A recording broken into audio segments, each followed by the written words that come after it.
Yes, sir. You were saying something about the Red Sea moment. Yes, sir. The Red Sea moment. The Red Sea moment is we're gonna start from the beginning. If y'all remember when God called Moses and he told Moses, go to Pharaoh. Moses was a little bit typical, Moses used to stutter. He's thinking, I'm not the right one to go and talk to the big king Pharaoh. Pharaoh back then was Donald Trump. I'm not. I'm not a big enough man to go to Pharaoh and say, let the children of Israel go. But God convinced Moses to go. He said, Moses, I speak to you. So Moses went to Pharaoh, told Pharaoh, let the children of Israel go. So after a trial and simulation, Pharaoh was convinced to let the children of Israel go. So the children of Israel, they went with Moses. A lot of the kids of Israel didn't want to go. They said, why leave? We got everything we need here. Moses said, no, God is delivering y'all. Come follow me. So they followed Moses. And they went through their little journey and things.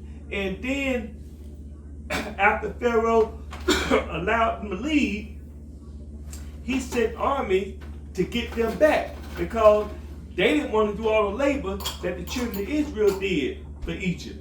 So Pharaoh sent his army to get the children of Israel to come back. So Moses and them, they running from Pharaoh, his army. They get to the Red Sea. When they got to the Red Sea, they had Pharaoh and his army behind them. And they said, Moses, you led us here just to die? And Moses didn't say nothing. Moses kept the faith in the Heavenly Father. And Moses took his staff and put it in the water. And when he put his staff in the water, it parted the water. The water separated. The children of Israel went through. Pharaoh and his army tried to come behind them, and the water came in and it killed them. So I got something from that. What I got from that is all of us in life, we reach our Red Sea moment. When you get to that problem situation that you don't have an answer for, you don't know how you're going to solve it, your staff that you put in the water to pardon your sea, to pardon your problem, is your love, your faith, and your prayer. When you have your love and your faith and your prayer in the Heavenly Father, that's the staff you put in the water to pardon your Red Sea. All of us have our Red Sea moment. And we got to remember what we need to get through our Red Sea moment is love, commitment, and prayer. That's all the Heavenly Father, that's all He required. For those who don't know the definition of love, love is patient. Love is kind. Love keeps no record of wrongdoing. Love covers all sin. So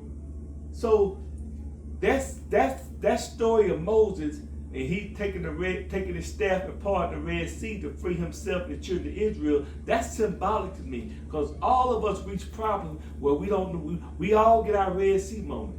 We got problems we don't know the answer to, and I'm here to tell y'all when you reach that problem, your answer is prayer and faith in the Heavenly Father, and use your prayer and your faith. You put that staff in the water, and that's gonna pardon the water for your problem.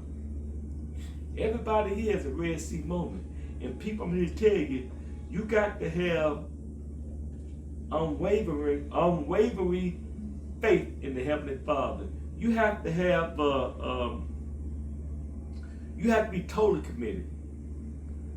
The Heavenly Father, He loved and He blessed total commitment, not half-hearted commitment. He wants total commitment. You don't want to pray for something, get a half a blessing. You want your total blessing. So He wants a total commitment. Fair trade.